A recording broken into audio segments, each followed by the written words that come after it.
why suicide is so high in construction as opposed to other industries.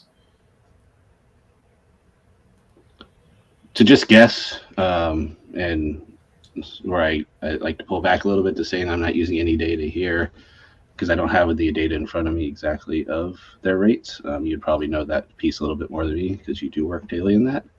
But when we do see those trends, it's usually stressors and it's feeling like they're alone.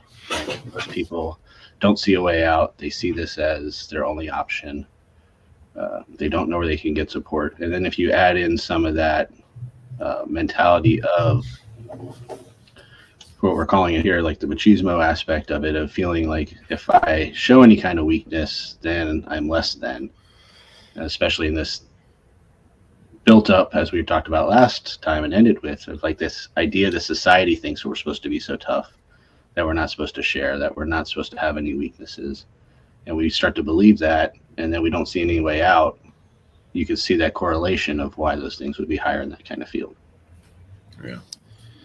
I'll speak up here for a second. Not not speaking from a mental health perspective so much, but there has been a lot of news lately about men without college degrees and how they are really kind of withdrawing societally, and from a relationship standpoint with women and females, and being just a high school graduated male, for example.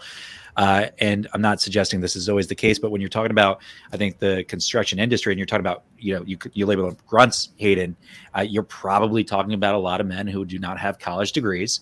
And so I think there's a lot of pressure that they're facing in our culture and our society today that you're not seeing in other industries. So it's probably a little bit of that as well, where you're getting more of those people who are already at risk into the industry itself. And so it's a little bit more applicable here in the construction industry than it might be in other industries. I'm not suggesting that's, the only thing here at play, but that has been pretty popular in the news lately. There's a lot of studies going on around that. So I would imagine that has a role.